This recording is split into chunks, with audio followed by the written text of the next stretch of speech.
Welcome back, ladies and gentlemen. Ladies and gentlemen, once more for the last game of the day.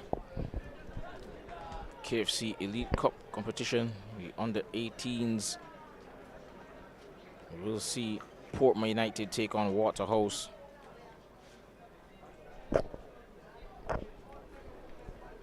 Of course, both teams vying for a spot in the semi-finals of this competition. And both have really acquitted themselves well so far this year. It's their first time in the competition for both of them, and yet they've been amongst the best in the competition. Of course, only one team can lift the cup, but each of them have been deserving of praise and adulation for how well they've done, especially the newcomers. Of course, it should have been an 8-team competition. Cavaliers should have been here, but unfortunately some difficulties prevented that. Cavalier, of course, did finish in the top 4 and made the semi-finals last year, but in their place is Portmore United and Waterhouse, who, led by Jaquan Brown, one of the defenders of the tournament. They'll be hoping that they can put themselves in the semi-final with a great performance here today. No Sheldon York in goal today for Portmore, a bit of a surprise. And it will be Tajay Gordon starting up front in place of LaShawn Barnaby, who has 3 on the season and has been by far their most dangerous front man. And as for just their attacking players or outfield players in general, apart from Jaquan Brown, I have to say Tashawn Reyna takes the cake. In terms of goal scoring threat, perhaps LaShawn Barnaby is the most potent in front of goal, but Tashawn Reyna is most definitely their most consistent and creative threat. The left winger, he's been absolutely electric.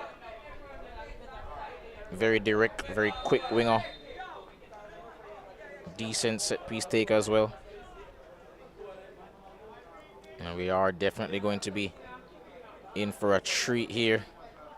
Sean Dunn, who's played central midfield and central defense.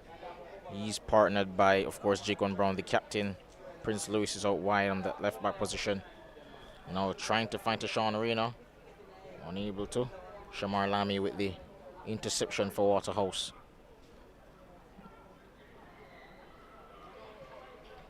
Orlando Angel, Coen Carey.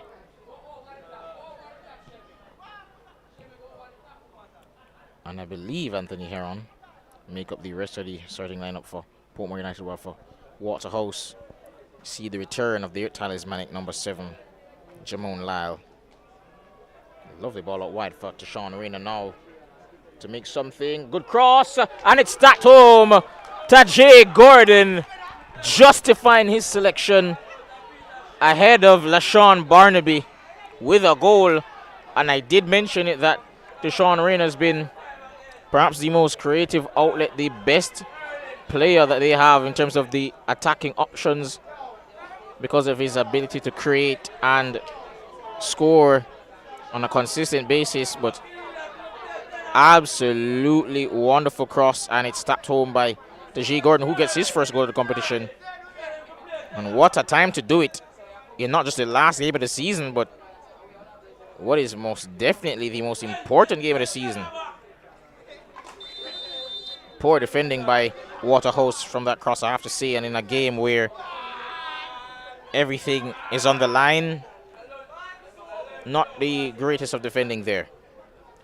Howard Linton, he's playing centre back today. He's played central midfield as well on a number of occasions. There's Shamar Watt, obviously, and Shamar Lamy playing with him. Adonijah Burford also playing today. Shaim Stevenson. Akemi One, I believe, is playing out wide. No Dwayne Berger. Oh, And Waterhouse once more under pressure. And I have to say, Portmore United looking confident from the get-go here in this game. They've been on the front foot.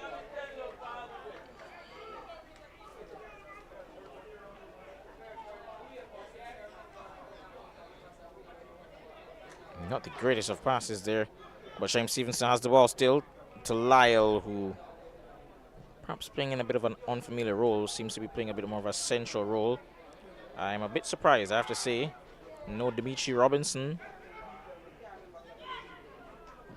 which makes the lineup a bit awkward because Jamon Lyle's perhaps best out wide, where he has the freedom to come inside. But now he's playing on a number 9 role where he has to occupy the centre backs, and he's definitely not going to be a target man. If he's going to play that number 9 role, he's perhaps going to play more of a Jackson St. Nord type of number 9, where he's just trying to get in behind on that, just hugging the last man and trying to get in behind with his quickness. And of course, we have seen him score 4 goals in this competition, a winner over Montego Bay United.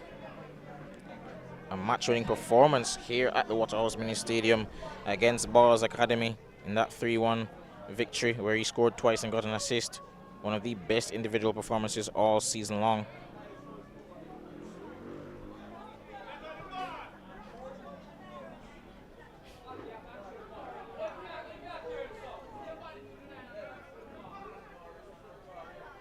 Oh, Lyle taken down, no free kick. Terrain Hall unable to control. Gordon's gotten past his man. He's still surging forward. A bit off balance, but he still has the ball. Cut inside and had a strike. And to be honest, he could have passed it out wide to his teammate on the right-hand side, but somehow he made his way all the way through those bodies and got a strike away. And he's won himself a corner kick.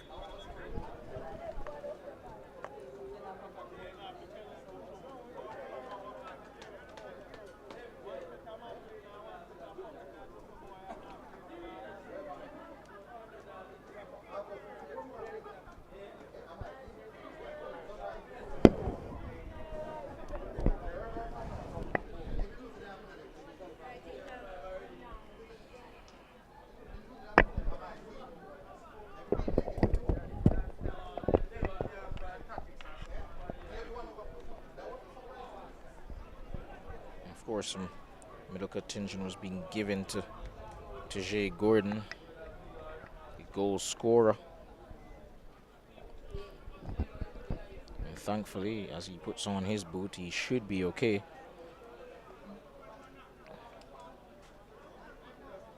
Corner to be taken, however, now by Terrain Hall. Towards the back post, and Jacob Brown almost met it, but missed kick there, and goes all the way through for a throw-in to Waterhouse. No to St. Richards, who struggled with injury a bit.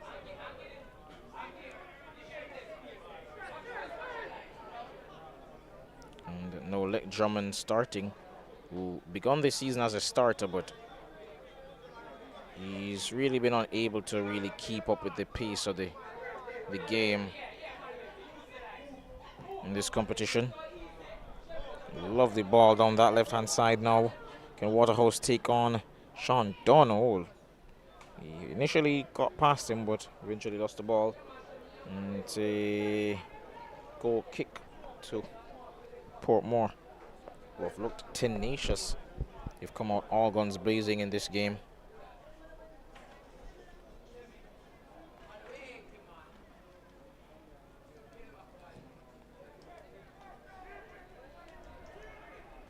Shamar Lamy wins the ball back for Waterhouse, and he is fouled as he was bursting through that midfield area. Taken down. Stevenson gets away from Gordon, finds Lyle, whose touch let him down there. Waterhouse still have possession, however.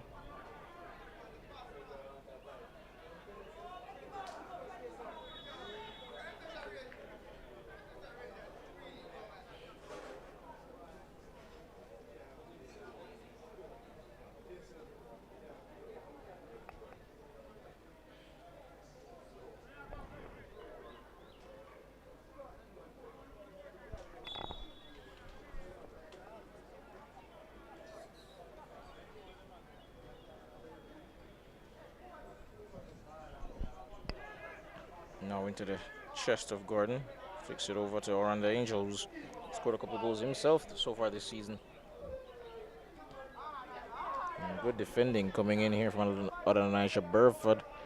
Puts it out of play for a throw-in to Portmore.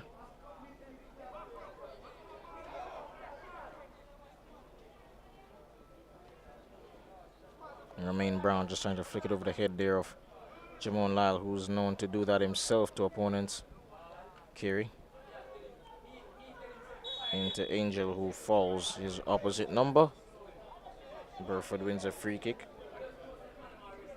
Shamar Watt gives it up to Captain Linton. Now here's Stevenson. Bit of a risky pass, but still have possession, Waterhouse. Lamy gets it out in time. Oh, and Tashawn Reynolds won the ball back once more for Portmore United.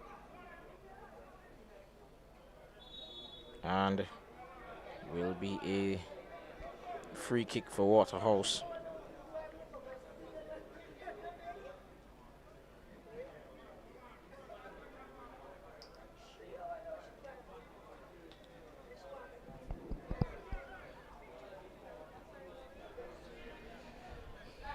Headed on by Lewis. Burford wins the ball back for Waterhouse, however. There's Orlando Angel trying to slip into Jay Gordon once more for an opportunity at his second of the game. My apologies, I believe Tesson Richards is actually playing. He was injured.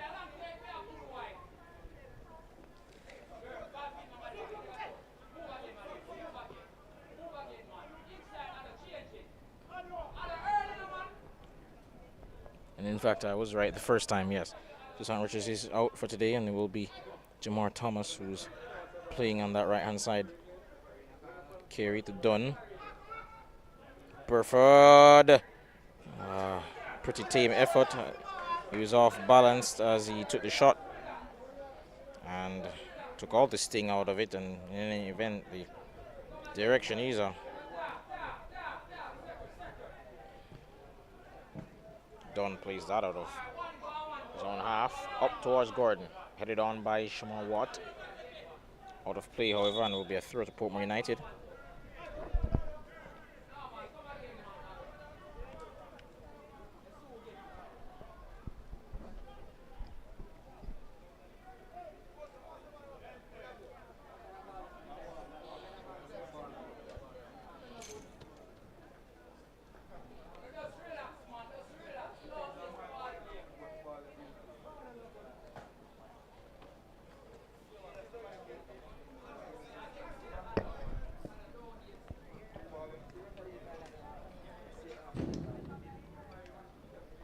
And apologies, I thought the number 7 was Anthony Heron. It actually is Kelvin Brown.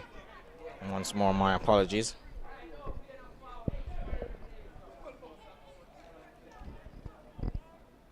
Jaden Nunes with a rare start today, of course. As mentioned before, slightly down to the fact that a number of players are absent today, including the likes of Lick Drummond and Dimitri Robinson, who are missing from the starting lineup. Sean Church, a usual contributor as well in the middle of the park, unavailable.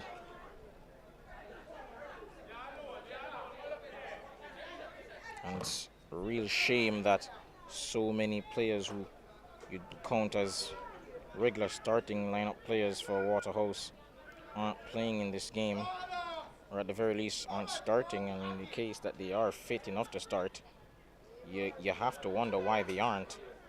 Perhaps they saw something in training, the coaches, that we don't, but nevertheless, from what I've seen on the match days, Sean Churchill, perhaps, if he's fit, he definitely does deserve to start. Definitely does deserve to start, in my opinion. And of course, Jason Richards, as I mentioned before, he's been struggling with injury, so understandable as to why he's not playing. Oh, that's definitely a foul from Romain Brown, and he gets a yellow card, well deserved as well. Injuring his opposite, number 21 there, Jamar Thomas. A very direct player, Thomas, and he's won himself a free kick here. And Jamon Lyle, as mentioned before, quite a talented player, and he's already scored a free kick this season against Balls Academy here at the Waterhouse Mini Stadium. And Could have a chance to do just that once more, this time against Portmore United.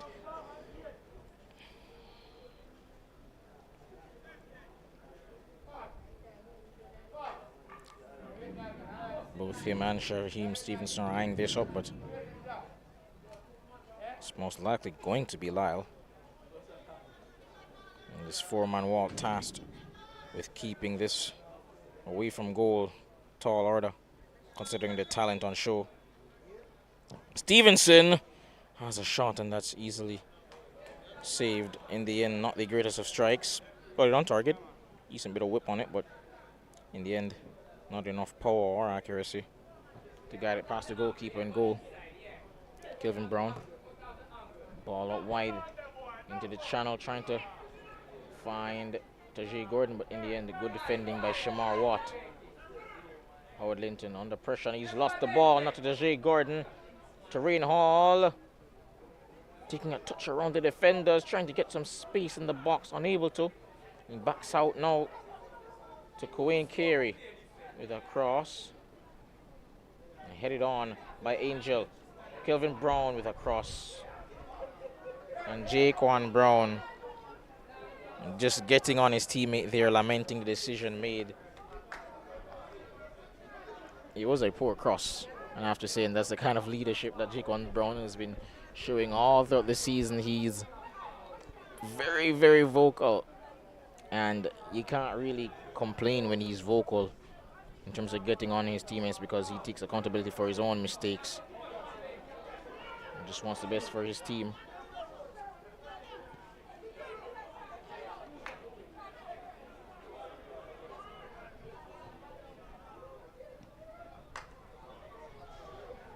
Reno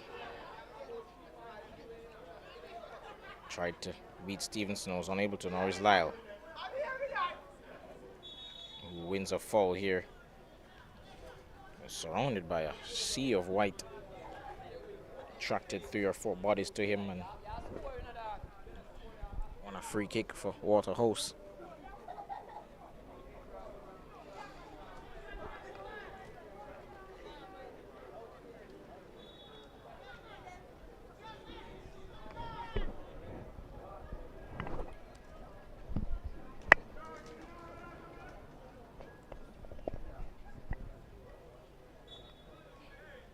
Lyle to take the free kick now. Goes for goal from way out, but unable to get it on target or even get it past the first man. Burford tried to find Lyle, lost out there. And there's Angel brought down. Free kick to Portmore United.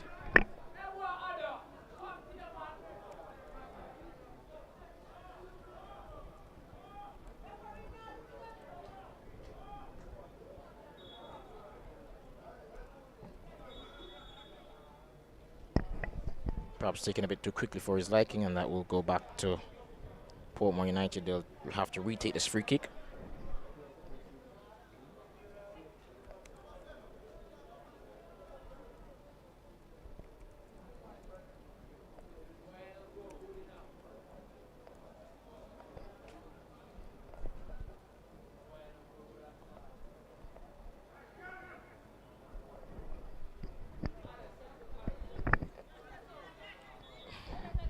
Brown plays it to Reno. Almost lost position. Jacob Brown gets it back to Reno, however. Tries to find Prince Louis. A bit too much on the pass, however.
Stevenson now to take the free kick quickly. Gets it out to Shamar Watt.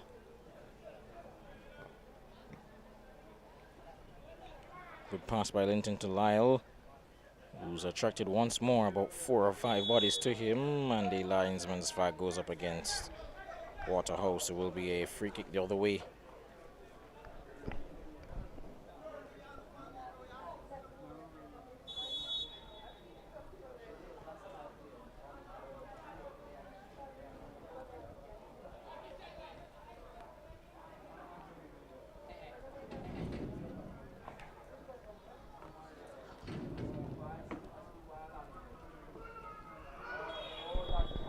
You could hear the screams of Deshaun Rayner from here, and that's most definitely a free kick. And perhaps a bit fortunate, U-18, to not get a booking here.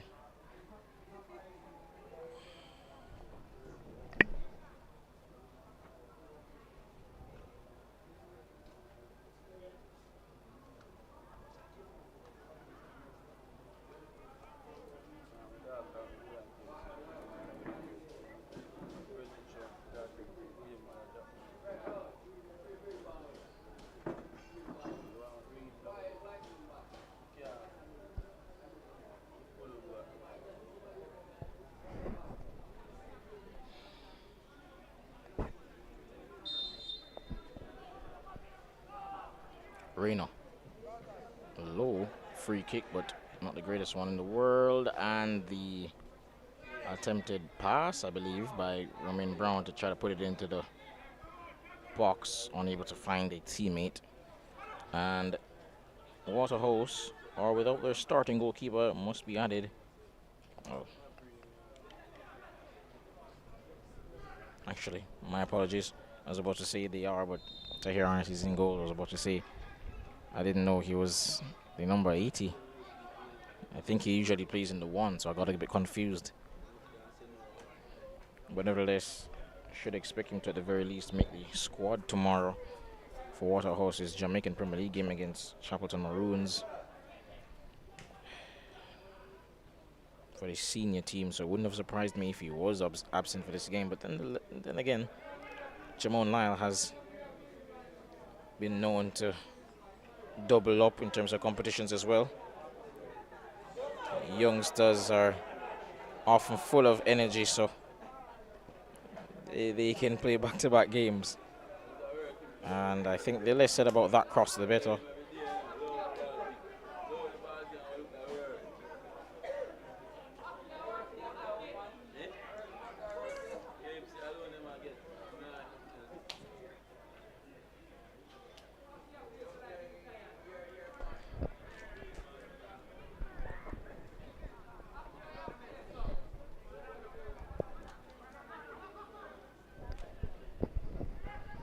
Gordon now in position, lovely ball over to Tarain Hall, who span back into danger.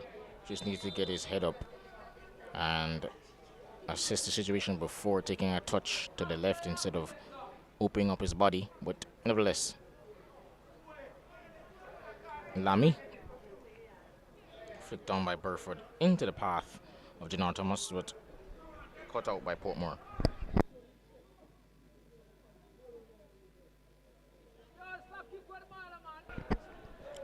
Waterhouse have the ball back now with Burford. Finds Nunez. Back to Lamy.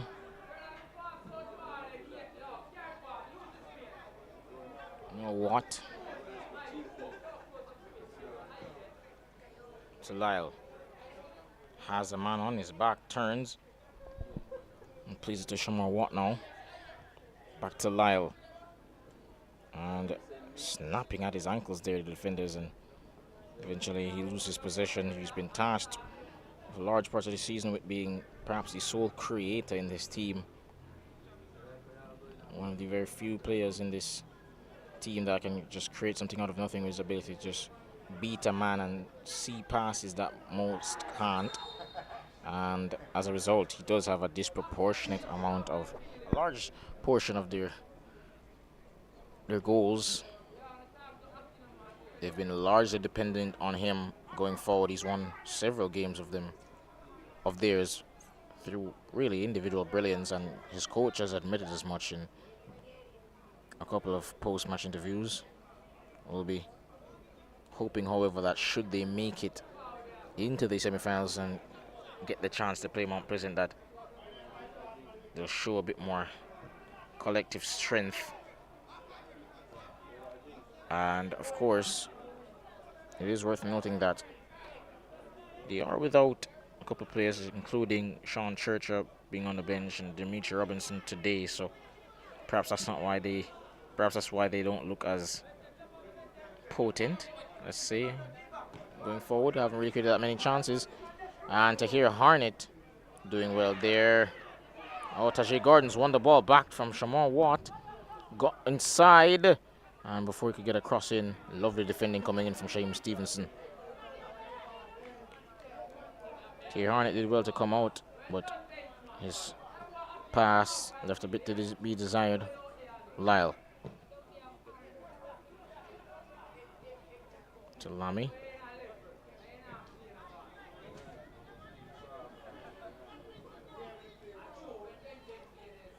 Burford taken down. That will be a free kick for sure.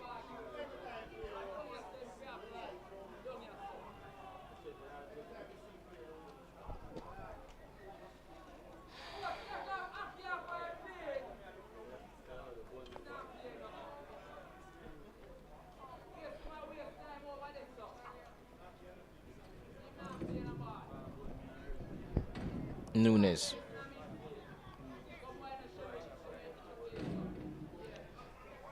Has Shamar Watt over the left-hand side. Plays a pass now into Burford. Back to Lyle and cut out. Good defending by Orlando Angel. Shaim Stevenson has a strike from way out, but unfortunately it just goes narrowly wide. Good effort, however.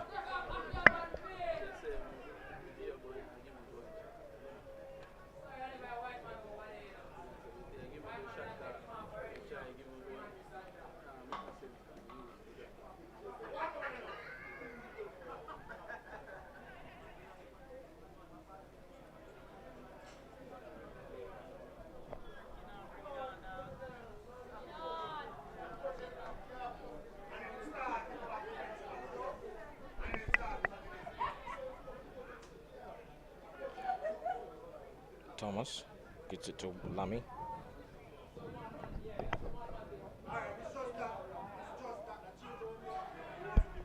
And Lyle taken down, but despite he is protesting for a penalty or a foul, didn't get the decision that he wanted. And just about 26 minutes gone into this. It's been living up to the billing in terms of the excitement. Of course, we do know it is do or die time. You win and advance or you lose. And you're going to have to watch from the sidelines as the winner goes on to the semi-finals and earns the chance at a tie with Mount Pleasant. Semi-final berth on the line here. And Portmore have definitely played like it. They've shown up today, came out firing, all guns blazing, creating a number of chances, and took the lead through Tajay Gordon, who showed expert finishing and timing. A well-timed run to get on the end of a cross from Tashawn Arena, who's been perhaps their most consistent attacker right through the course of this season for Portmore. And I did question before why he was starting over LaShawn Barnaby, but he's justified his selection. More than justified it. Oh, it's headed on, and it's scored! And guess who? Once more, Tashawn Arena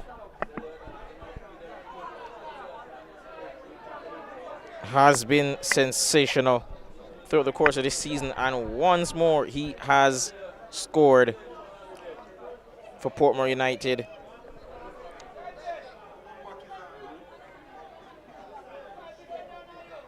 And I have to say, I hope both teams were aware that this is a do-or-die game. This is a game with a chance to go into the semifinals, because it seems only one team got the message prior to the kickoff.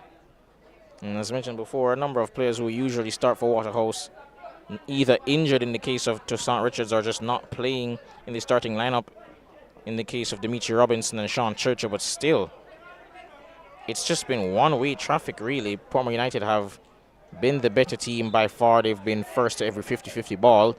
They've created the majority of the chances. I haven't really seen any clear-cut opportunities for Waterhouse apart from some speculative efforts from distance. They've just been the better team, really.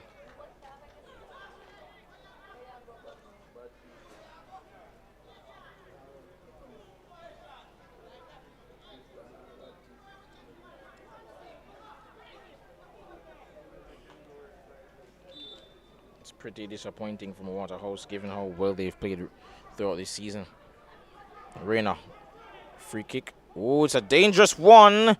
And Tahir Harnett claims.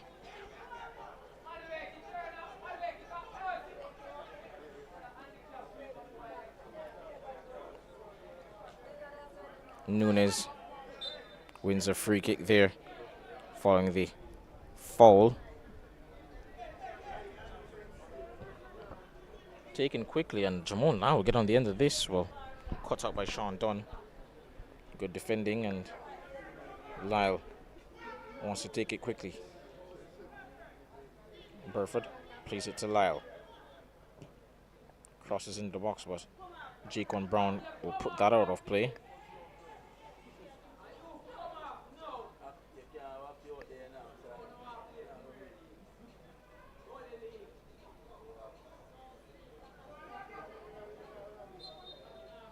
Foul there. Free kick against Portmore United. Waterhouse will have to wake up pretty soon because they've fallen asleep at the wheel and they've pretty much been at the mercy of Portmore United on the counter-attack. They are a team that tends to be a bit more direct and has just really not been the greatest day for Waterhouse. Poor free kick, but it's managed to get its way all the way over to Jamar Thomas. Gets it out wide to Akemi One, but too much pace on the pass, and that will be a goal kick.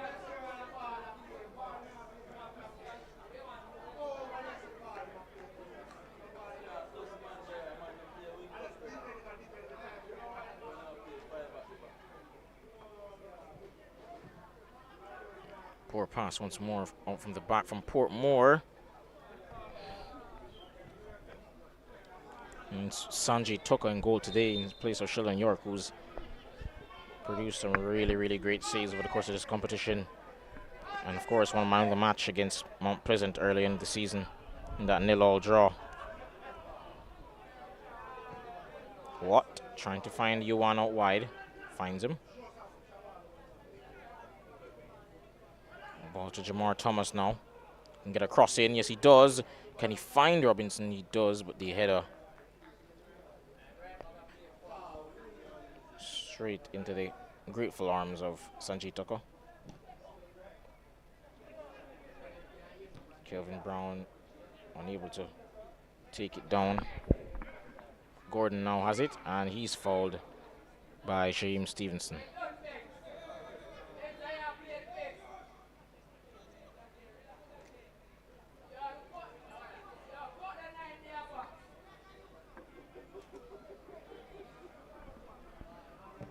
Brown.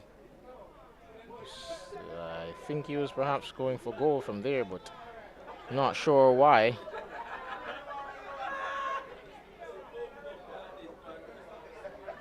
Gordon, his pass is cut out. Carey gets it back to Sean Dunn. To Jacon Brown. Lovely turn there to get away from his man, and a great attempt at a pass to try to find Tajik Gordon, who heads it on now to Kelvin Brown as a goal. Took it down and went for the volley, the half volley, but just couldn't keep it down.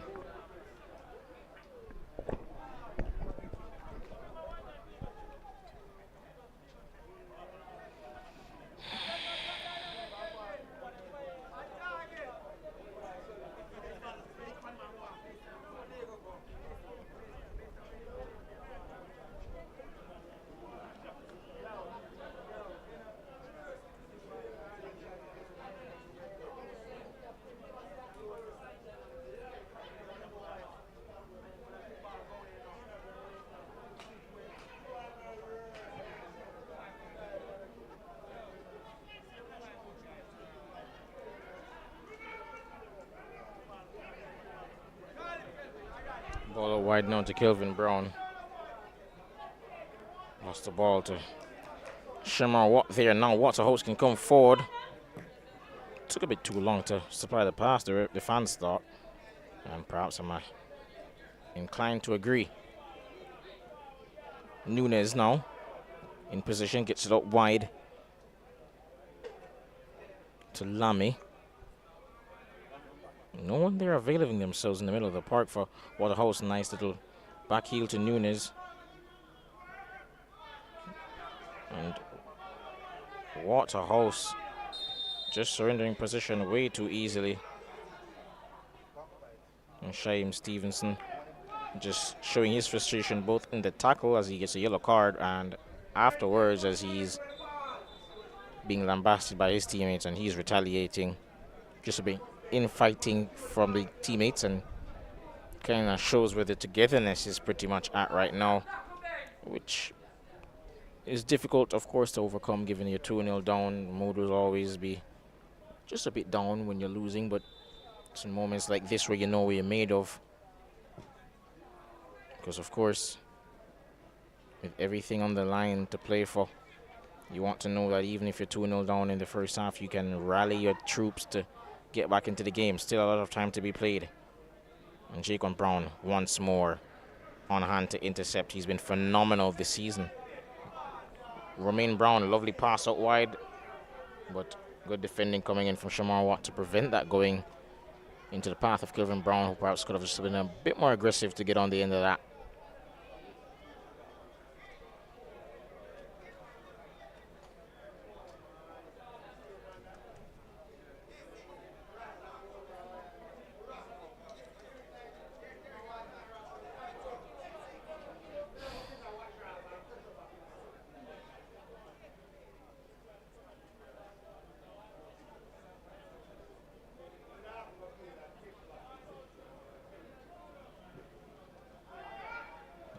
That's booted out of play, out of his half rather, by Linton.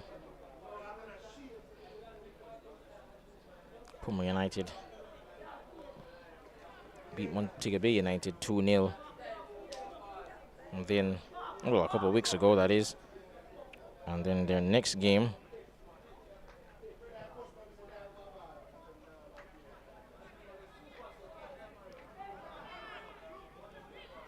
well, actually, that was their most recent game. And today, they're 2-0 up against Waterhouse. And I have to say, if this is how it ends, which of course, still plenty of time for Portmore to get back in, for Waterhouse rather, to get back into this, that will bode well for Portmore United. They've really gotten better as the season has worn on. Picked up some pretty shock results, not least their victory over KFA, that late winner to win 2-1, courtesy of LaShawn Barnaby. Of course, mentioned before, the draw against Mount Pleasant. They've picked up some really shock results and really done well to get themselves in contention for the top 4 spot, which they look like they're on their way to securing. And it could bode well for their game against Mount Pleasant. We know that they can get results against them. Of course, the first game of the season between the two ended up 4-2 to Mount Pleasant, and it was a game which was anything but comfortable for Mount Pleasant. Large stretches of the game, yes, but Portmore started to show some fight and get back into the game. At one point, I believe it was 3-1 or 3-2. It looked pretty dangerous, but in the end, the attacking firepower from Samuel Taylor, a bit too much to handle. Shot coming in there from Tajay Gordon, just going out wide. But in the next game, they played a 0-0 draw in which Marlon Meza made his lone appearance for Mount Pleasant, and he was sensational, but neither he or his teammates could find a goal. Could not breach the impregnable defense that is consisted of Jaquan Brown and, of course, their goalkeeper on the day, Sheldon York. And should they have any hopes of causing an upset in the semi-finals of this competition when they face off Portmore United,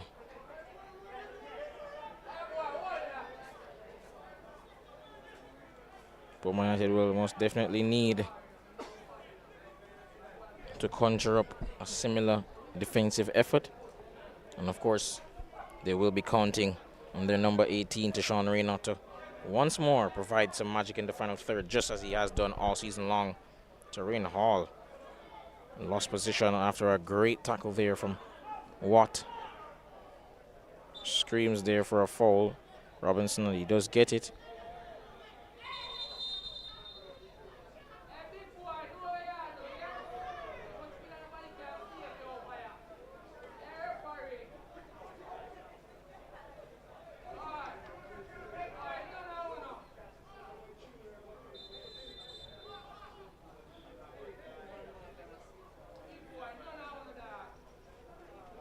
And just a stern talking to now to Shaim Stevenson, who's already on a yellow card. And he's been in a number of altercations with several players. Been playing a bit aggressively, been living on the edge really. And it's just gonna have to be careful. They're already 2-0 down. They're already playing pretty poorly. You don't need to make it any worse for your team by getting sent off. And I think it's best if he just calms down. And if not, I'd perhaps suggest that he perhaps be substituted by Coulson Jason Dawson. Damoni Kildare, rather.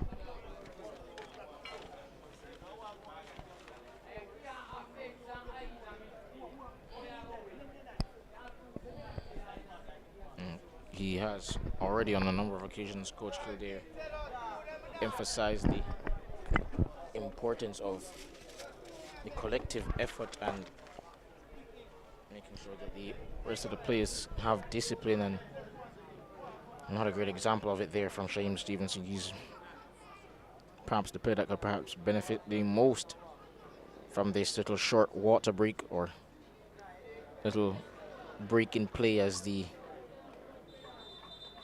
medical attention was being given to Jaquan Brown as well as Shamar Watt, who was struggling himself. His left arm just got some spray applied to it to perhaps ease the pain. And that's the end of the half, I believe.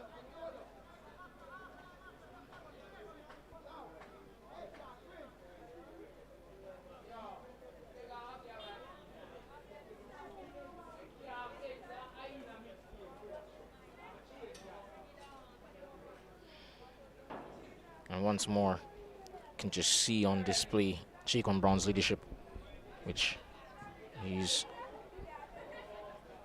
been showing right throughout the course of this season.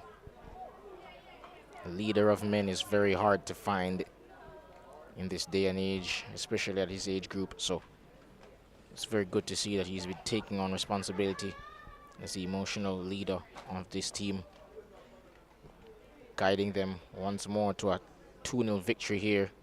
It seems that's on the cards against Waterhouse, but it's been a great first half. Tactically, they've been outclassed, Waterhouse.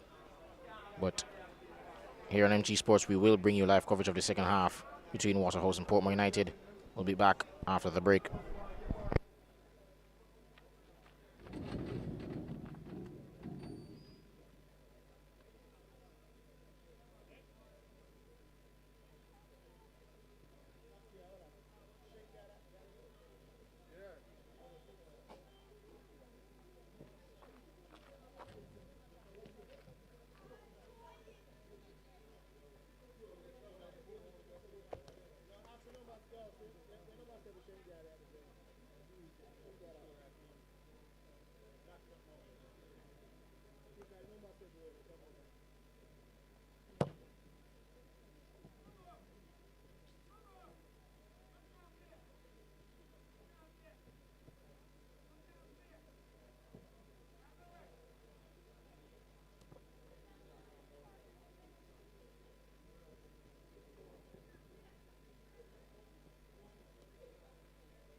And welcome back once more to the second half of what is to be the finale of the league phase of the KFC Under 18 Elite Cup for 2026. It's been a pleasure commentating for this phase of the competition, and of course we will continue live coverage of the semi-finals and onwards.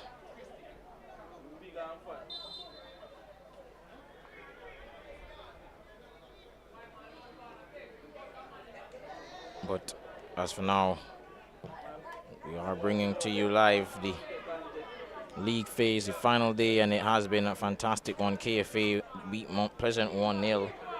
Oh, it's gone all the way through here almost to Tajay Gordon, but that will go out for a, seems to be a throw-in. But KFA did beat Mount Pleasant 1-0, and on top of that, we also saw Harborview win their game when they were faced up against Balls Academy. Well, actually, ended up in a 1-0 draw. A pretty shock result. Not shocking because Balls Academy have played poorly or anything, but because really, when you look at the standings, when you look at how the game played out in terms of who played better as well, it was a pretty weird result. The goal came courtesy of a cross that actually ended up going in from Ramesh Sims. And nevertheless, Harborview won't really mind that much. They finished the campaign being second, and KFA are third. Oh, lovely from Tashawn Arena, and he wins a free kick as well.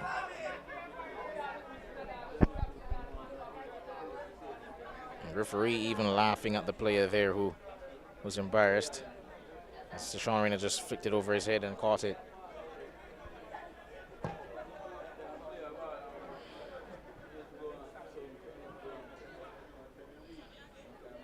Jobrinson lost the header to Brown. To Dunn, I should say. Like Drummond gets it out wide to Sean Churcher. Now it's Jamon Lyle, who hasn't been his usual self so far in this game, but he's not really had any help.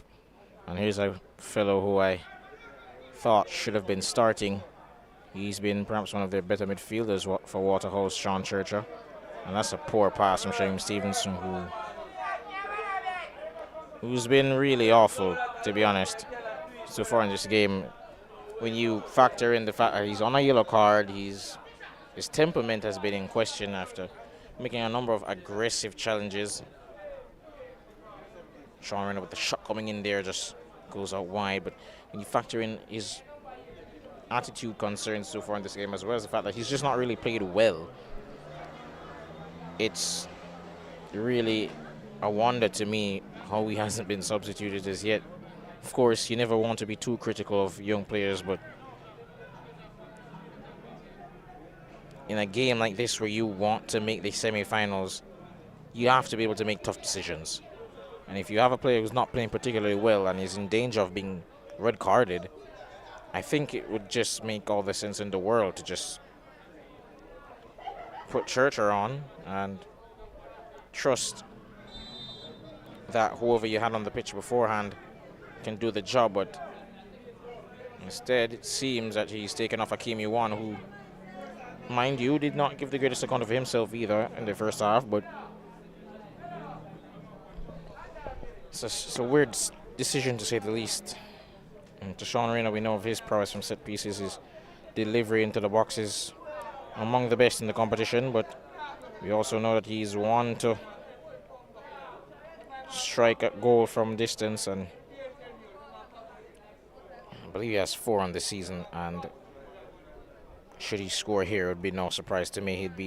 He's been absolutely electric. Free kick coming in, a decent one, and it's put over the bar. Got a touch on it there, I believe that to be Tishy Gordon, and head in the hands there of a teammate, but unfortunately for Portmore, they're still out and created a number of opportunities. Could have been 3 or 4. Another surging Reina calling for it on that far hand side. Cross not coming in quick enough from Kelvin Brown, and in the end, it's a throw in once more to Portmore United.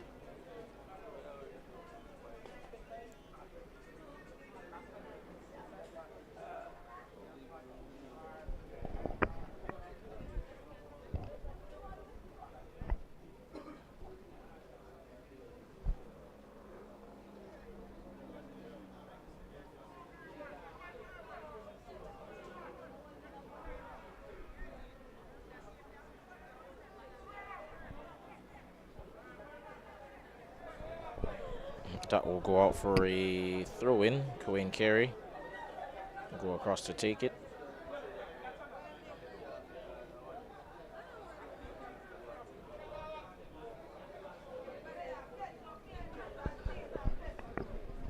Throw taken, headed away. Takes it inside, and that's a shot, and it's in the end saved by Tahir Harnett.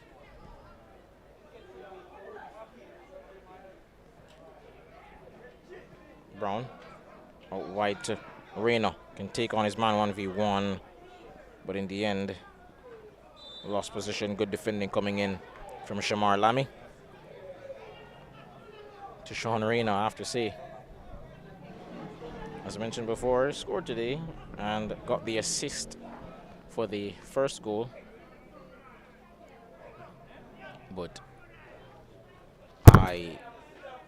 at the start of the season, if you had told me that he'd be perhaps one of the best players in his position, I'd have been surprised. I would have pointed out to you a number of names who, based on last year's performances or based on the popularity or notoriety of some other players who perhaps not have played in this competition but are well known in schoolboy football, I'd have said, nah, perhaps not. But Reina, regardless of what you think about him prior, he's most definitely established himself as one of the premier talents in his age group. Great cross coming in once more, and the header placed over the bar from Tajay Gordon. Just another example of his quality there from Reina. His crossing, his passing, his set pieces, his pace, ability to beat a man. Of course, his goal-scoring ability, given that he has 4 goals on the season. It's just been absolutely fantastic. Magnificent player for his age. And I'm really excited to see what he's going to be able to produce in the semi-finals should Portmore United be able to make it there. Of course, they'd have to have the result remain the same. They would have to, at the very least, win today.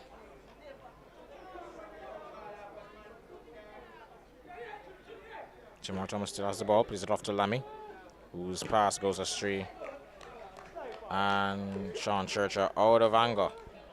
Blast the ball out, endangering the fans with that one.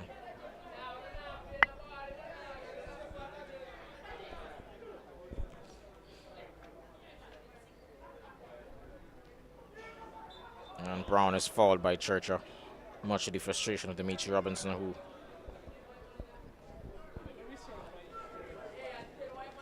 has been really good at times in spurts.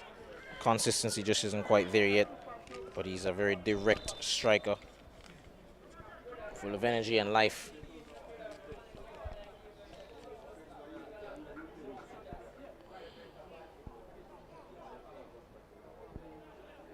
Didn't exactly start the game, but he came on pretty early, and I was advocating for why he and Churcher didn't start. And it's always hard when you... Oh! Dangerous play from Waterhouse at the back here. Linton gives up the ball to Orlando Angel, who's unable to save it. Goes out of play for a goal kick. Waterhouse, I have to say, haven't looked as solid as they've usually been throughout the course of this season. Of course, aside from the 4-0 thumping. Well, 4-1, yeah, 4-1 thumping by KFA. They've been pretty rock solid at the back. But they lost 3-2 last week to Ball's Academy in what was a sign of things to come. It's just perhaps a clear sign that they've gone down the... It's all gone down the drain in terms of that solidity. Oh, a lovely pass, it turns out, from Tashawn Arena. And Kelvin Brown tried to slip it past his man, unable to. But now it's to Jay Gordon. Can take advantage. And he gets a shot away. Great save in the end by Tahir Harnett, who has produced a number of those so far.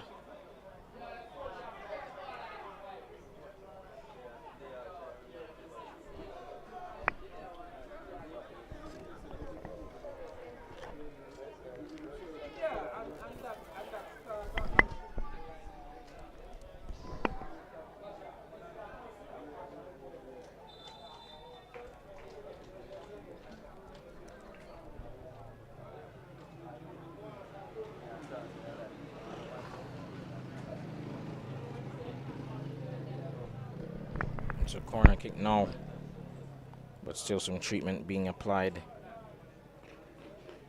for Portmore. Still laying on the ground there.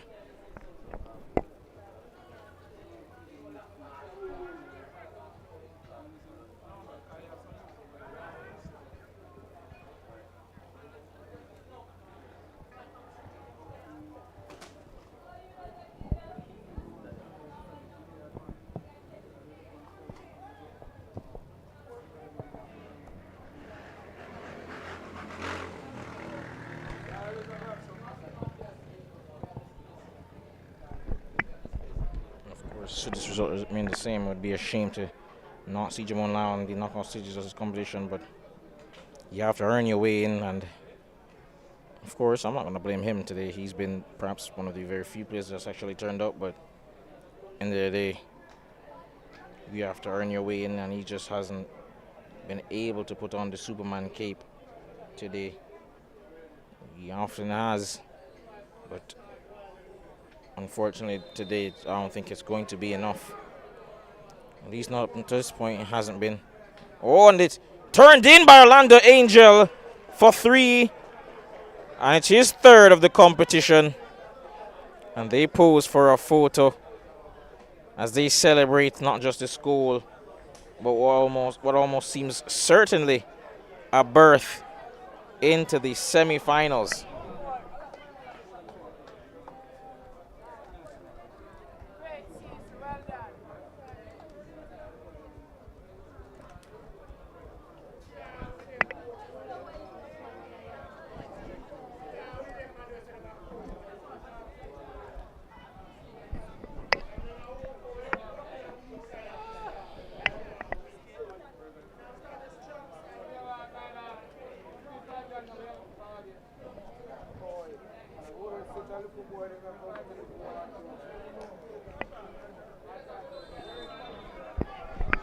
play restarted here, but most definitely has been a disappointing day at the office for Waterhouse.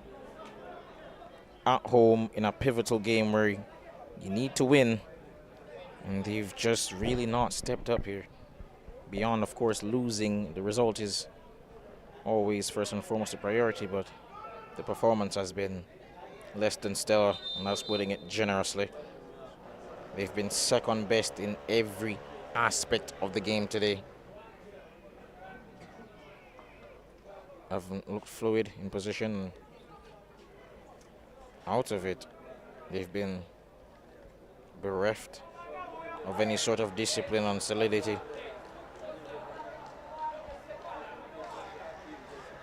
And with the result,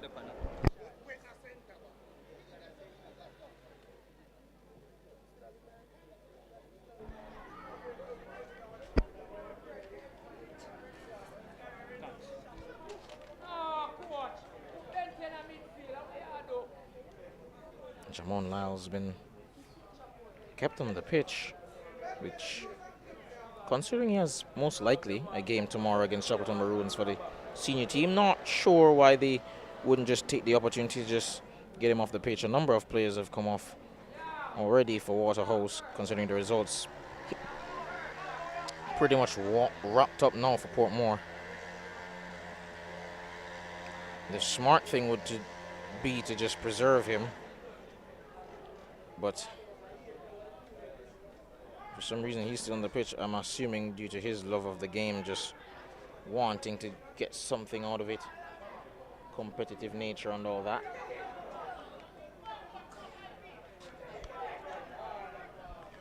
And now here's Gordon, surging through the middle, getting it out wide to a teammate. Oh, does well to beat his man, trying to give it back to Gordon, but pass wasn't the greatest there.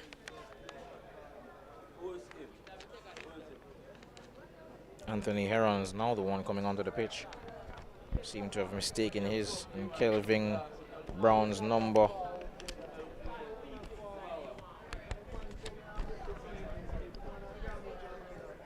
Oh,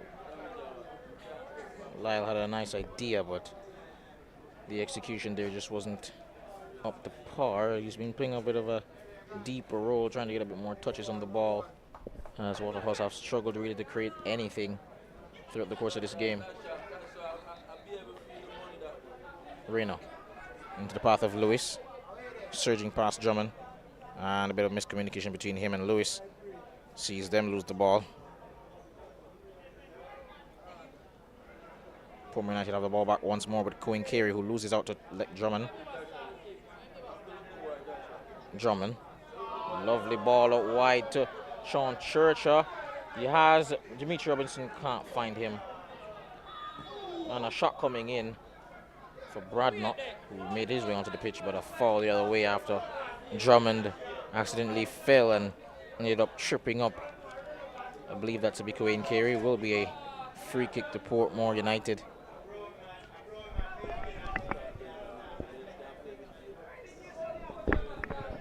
Just about 57 minutes gone in this one. Portmore United have the chance now to just put Waterhouse out of their misery on this attack. Can they get a fourth? And Reina going there for a bit of a flamboyant move, bringing out the Brazilian in him, but unable on that occasion just to have it come off. And I tell you what, when you're 3-0 up, you can do as you please. 3-0 up will bring out the Brazilian in any young winger. We saw Jamon Lyle on this very ground, this very stadium, start to show off himself when they were 3-1 up against the Balls Academy. So it's only right that the Sean Arena gets the freedom to express himself likewise.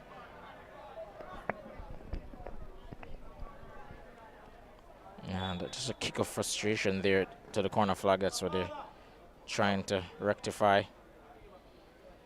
before they take this corner now, Portmore United. And referee just allowing Ramin Brown, I believe, to come back onto the pitch. And a yellow card to Sean Reno. Not sure exactly why. Perhaps a bit of time wasting, but didn't seem as though it was time wasting.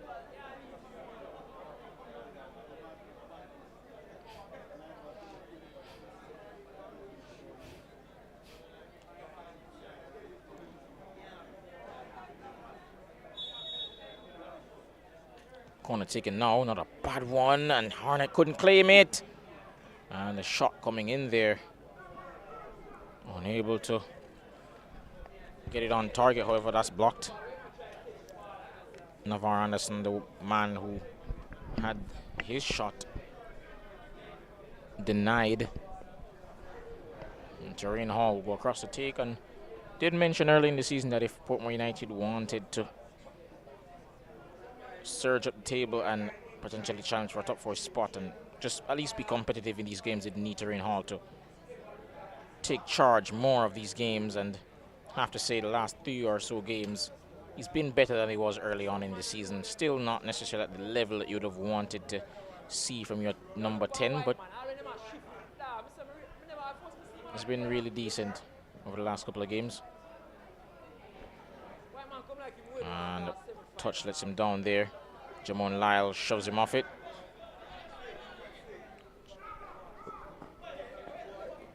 Lyle. Churcher wins a free kick.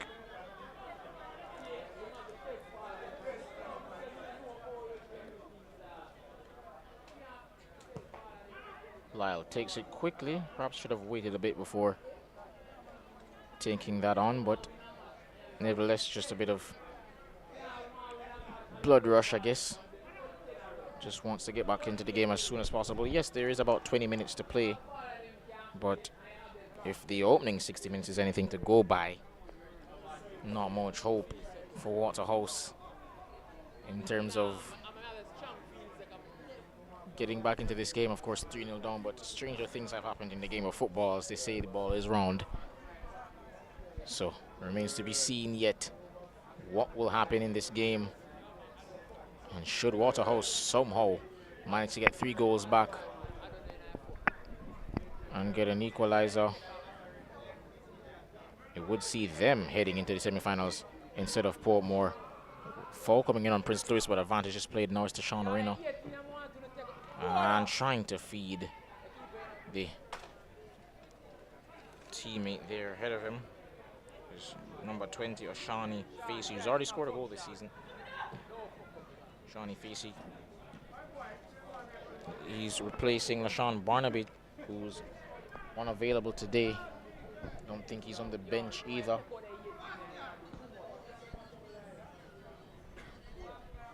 And Barnaby, even without him, they've looked dangerous up front. And Angel wanted a free kick, but it said it's gone the other way to Waterhouse.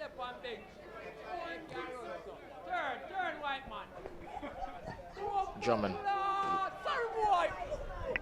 Decent attempt, trying to get it out wide.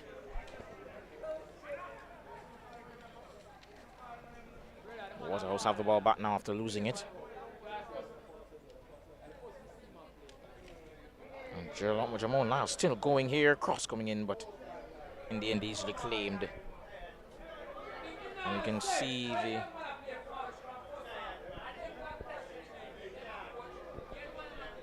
easily claimed by the goalkeeper for Portmore United on the day, Sanjay Tucker. And a bit of contention over the decision, but nevertheless it's gone for Waterhouse, I believe.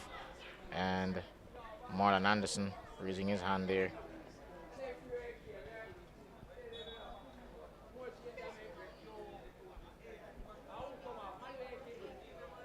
And actually, it seems like Marlon Anderson's just been substituted. Watt cross now to Robinson, whose touch lets him down. Sean Dunn turns, just swings. Shawnee Facey unable to take that in stride.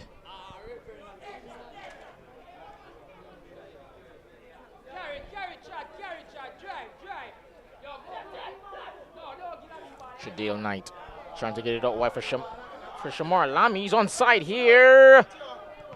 And a bit of a selfish decision to take the shot from there. If you're going to take the shot, do it a bit earlier when the keeper hasn't closed down the angle. But now Portmore United have an attack of their own. Angel getting out wide to Reyna. A retreating Jamon Lyle trying to defend for his team. And Reyna unable to get past Lyle, who's defended rather well there. Trying to play it beyond Navarre Anderson for Sean Churcher. But he's unable to. Oh, a dangerous tackle. And Waterhouse, despite the protests of their fans, will not get a penalty. It was a good challenge. And right decision by the referee in the end.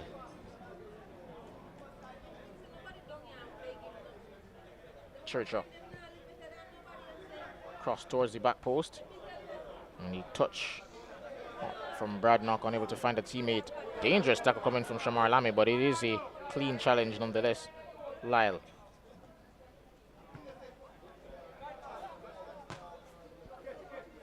Trying to find a teammate, but unable to, and that's been blasted out of play for a throw in to Waterhouse.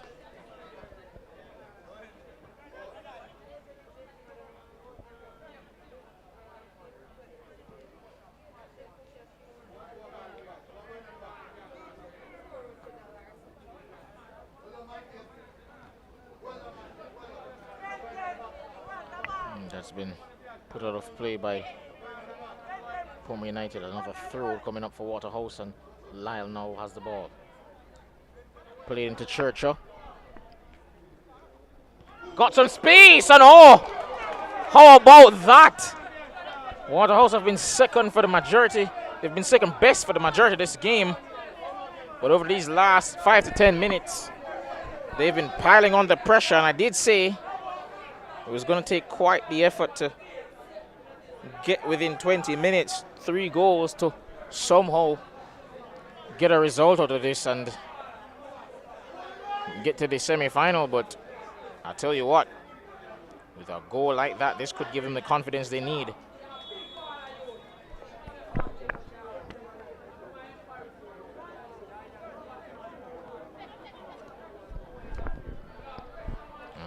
Now with that goal, renewed confidence for Waterhouse. Lyle, yet again, the man with the assist, and Lyle gets the ball back now. And takes a shot, and disappointing in the end for Waterhouse. Came so close to getting a second. And seems Sanjay Tucker has gone down.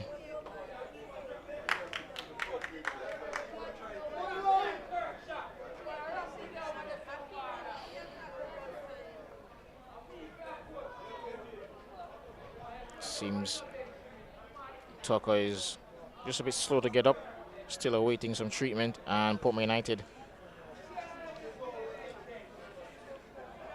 I've seen a number of heads go down, and Jaquan Brown just appealing to his teammates to focus, because if they somehow let this slip, it would be a collapse of epic proportions. To start the game that well, racing out to a 2-0 lead in the first half, and then applying a third through Orlando Angel, it looked certain their place in the semi-final. But now, even with just 13 minutes to go, it's not too sure anymore, because over the last 5 to 10 minutes, Waterhouse have looked dangerous, and they've added a goal. And Sean Churcher, what about that effort, man? And I have to say, much of this has been buoyed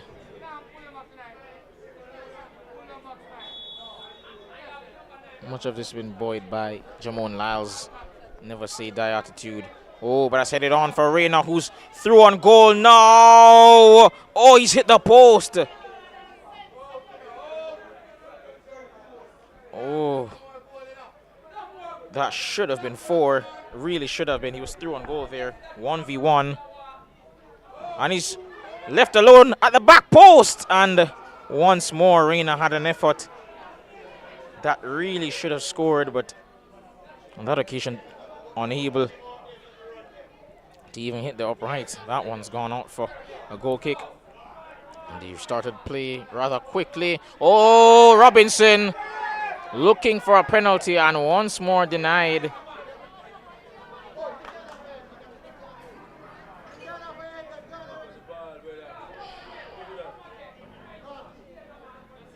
It's all happening now, folks. Chaos ensuing over the last 10 to 15 minutes. Plenty of action on both ends of the field. Lovely ball now into the path of Facey. Good save by Tahir Harnett. It was a comfortable height, but still had to make the save. Linton, poor touch. He's giving it away to Orlando Angel, and both teams now getting a number of opportunities. The game's opened up really as, of course, both teams can sense how important this game is. And it's become a basketball game, really back and forth stuff. Anderson loses out now to Linton, who wins a foul.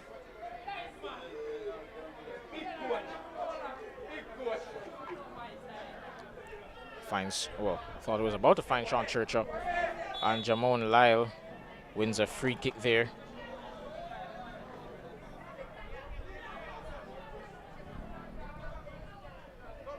Lyle now has possession. Cuts inside. Does well, good decision by Lyle. Nipping at his heels. And he does win a free kick. And I have to say,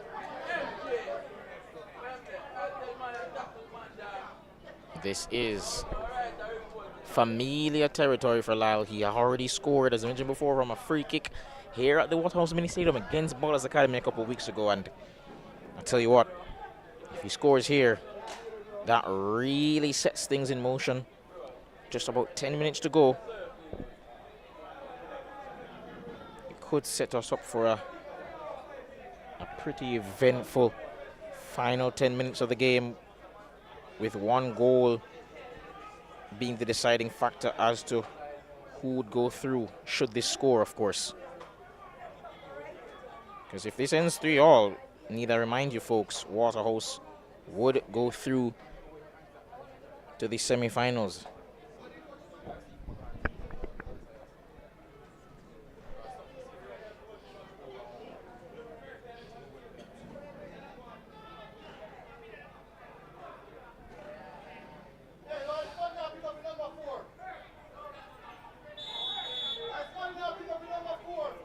All they need is a draw, Waterhouse. All they need is a draw.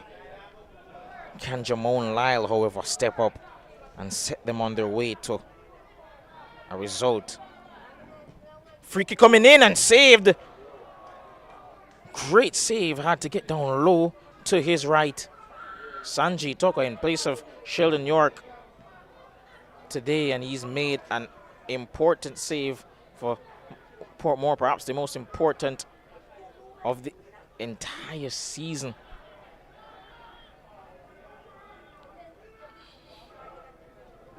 Ooh, dangerous tackle, and somehow no foul given. And a free kick for Waterhouse.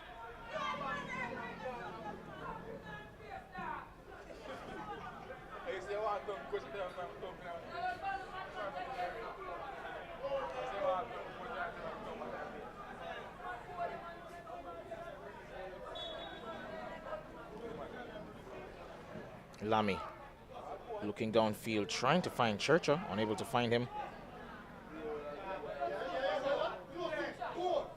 Hall loses the ball, and that is a free kick the other way. And I'll tell you what, if you look back on that free kick from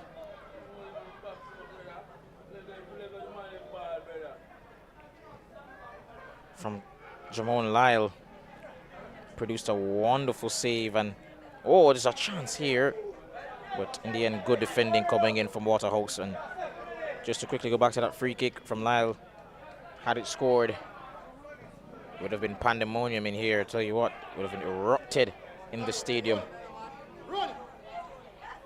And as of now, however, Portmore United still in control, still have their destiny, their fate in their own hands. Waterhouse came here at home. All they needed was a draw. All they needed was a singular point. But a pretty abysmal first half performance has ensured that they have a mountain and a half to climb. And kudos to them, they have played well, perhaps from about 55 minutes onward, but 55 minutes too late.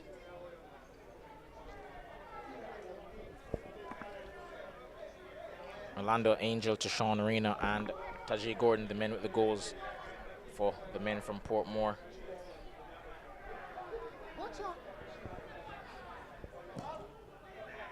A shot coming in, but I will go all the way to Tahir Harnett. What? And gets that to Lyle. That's a poor touch. Reina. Tareen Hall still has possession, but he eventually loses it. Reina gets it back, however.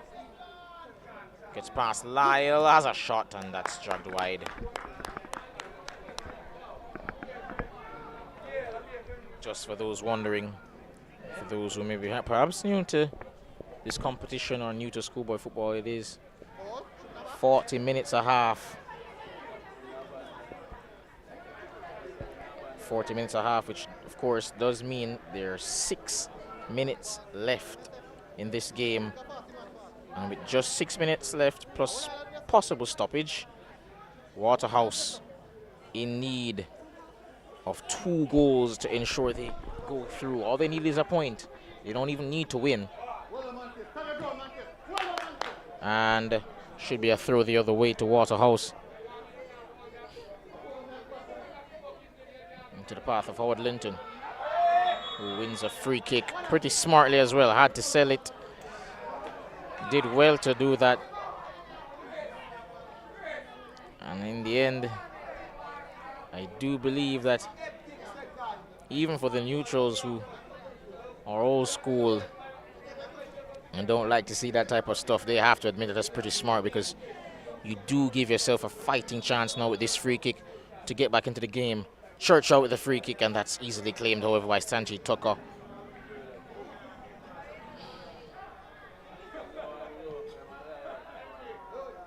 Clear downfield, and Facey can chase this. Oh, almost got there ahead of Tahir Harnett, who misjudged the flight of the ball.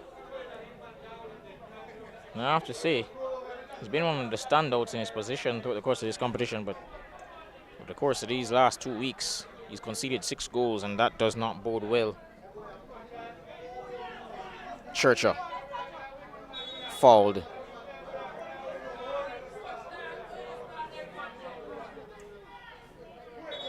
And I believe a fan just recently pointed it out, but it's pretty much the same point I was making earlier, in that I can't understand why Dimitri Robinson or Sean Churcher didn't start.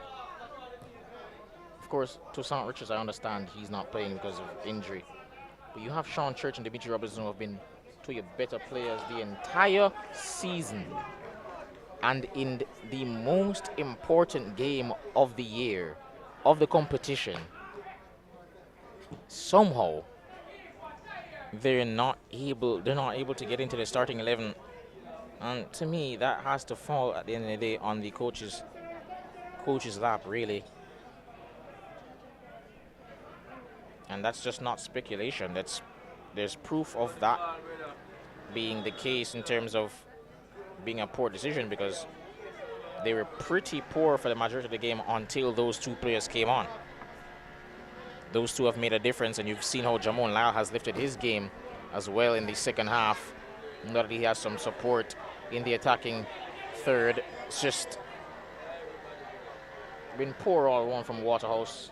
Like Drummond has also been okay since he's come on, but overall it's just not been the sort of performance you're expecting from Waterhouse, especially at home in a game like this where everything is on the line. Reina now trying to take on his man, but offside. And he's trying to waste time, but Shamar Watts having none of it. Taken quickly now to Shamar Lamy.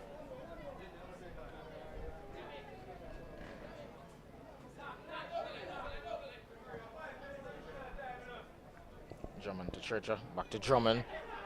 Looking for someone to find. Good tackle by Jaquan Brown. Linton. Oh, lovely pass out wide. McCoy Braddock turned back, much to the dismay of the fans, but now he has space on that left hand side. Can keep it in play. Yes, he does. No, he doesn't. Poor decision in the end to perhaps do that, and that will be a throw in. Thought it was an offside decision, but did go out for a throw. Free kick against Drummond, and with just about 2 minutes plus possible added time, Waterhouse 2 goals down, and looks almost certain at this point that they will be condemned to condemned to watching the semi-finals from their TV rather than playing in it. Portmore United, however, should this result remain the same, thoroughly deserve it. Free kick from Lyle, no. Ooh, headed on by Robinson. Unable, however, to get any real power on it. Watt turns back. Churcher. Wide to Lyle. Oh, almost lost it. Can take on Anthony Heron now.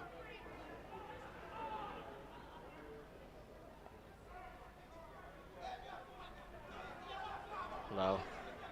Cross coming in now, headed away by Navarre Anderson. Churcher fighting to win it back, but he's committed a foul, just a bit over eager there.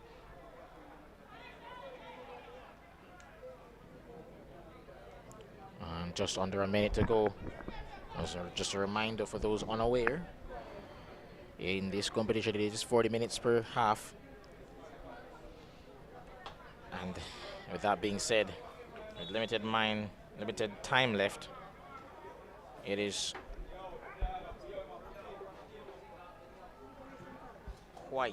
quite obvious in my estimation that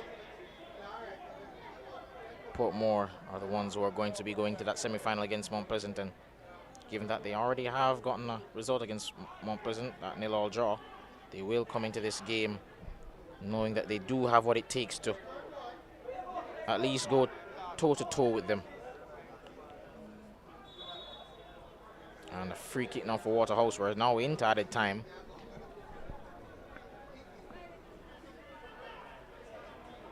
Free kick taken quickly by Lyle. Trying to find Shamar Watt. Can he keep it in play? Yes, he can. Turns. Churcher. Trying to find Dimitri Robinson, unable to, but I will go out for a throw-in. Churcher finds Robinson. Can turn now.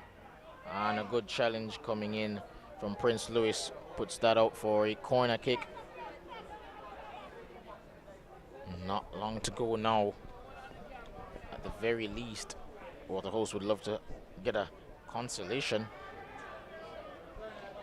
In my opinion, I have no idea why everyone's not forward.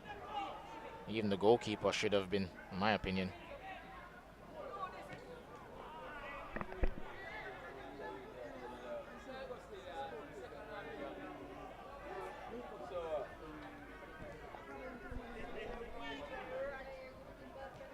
Brown plays that into the path of Anderson. Gets that out wide to Hall, who's unable to keep it in play. But that'll do for now for Portmore United. They don't need to do much more than just really bide their time. Not long to go. Let Drummond, unable to find a teammate, and Anthony Heron anywhere will do. At this point, he just flicks it in the air. Linton, lovely ball to Lamy. Encouraged to go forward, trying to find Church, and he does. Wonderful pass. And he's unable to get past Prince Louis. Wins the ball back, however. And he wins a free kick. Oh, it's getting a bit feisty now between the two.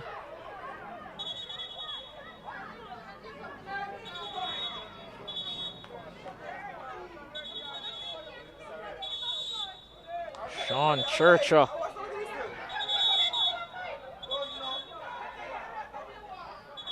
Oh, it's getting pretty intense. And of course,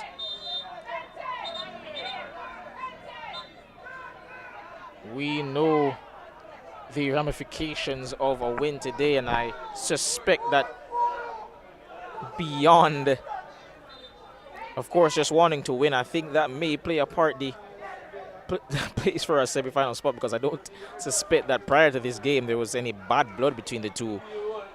But just the occasion and what it could mean for both teams this season has perhaps just boiled over, and it's led to both teams just getting a bit handsy. Oh, and it's a red card for Howard Linton.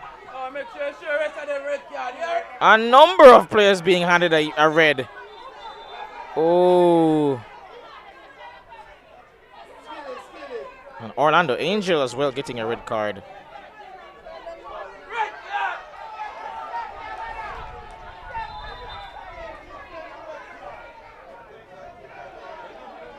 Oh, this is quite the event. I have to say, it's about that time in the season. Let's just say that, folks. It's about that time in the season. Silly season, really.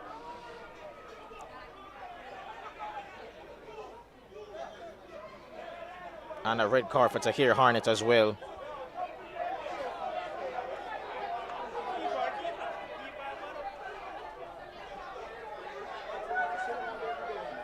Who held out his hand as if he was threatening to perhaps inflict physical violence on one of the linesmen. A real lack of discipline. And if you can remember, last year we saw a similar incident between Cavalier and Mount Pleasant in the semi-final, and that took about 30 minutes for both teams to calm down.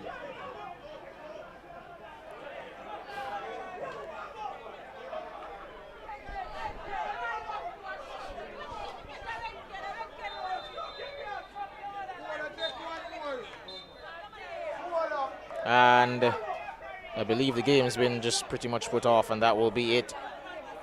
A pretty anticlimactic end to what has been a fantastic game. Portmore United were fantastic right from the get-go, and in the end, they are deserved winners. Pretty poor, and I have to say, Portmore United now, that's a pretty awful way to end what has been a great day for them, because now that means they have a couple of players on a red when they take on Mount Pleasant in the next game in the semi-finals. And when you're already by a landslide pretty much underdogs to win that game, you want to know that you have your best squad available, you're giving your best effort, but now they'll have to be a couple of players down off their roster. But nevertheless, we'll see what they have to offer up against Mount Pleasant when they take them on in the semifinals. This has been John Stewart, NG Sports. And at the end of the day, Waterhouse at home lost 3-1 to Portmore United, which means they're unable to get to the semifinals. It's been a pleasure bringing this game to you, live coverage of the day. Thank you and have a good afternoon, everyone.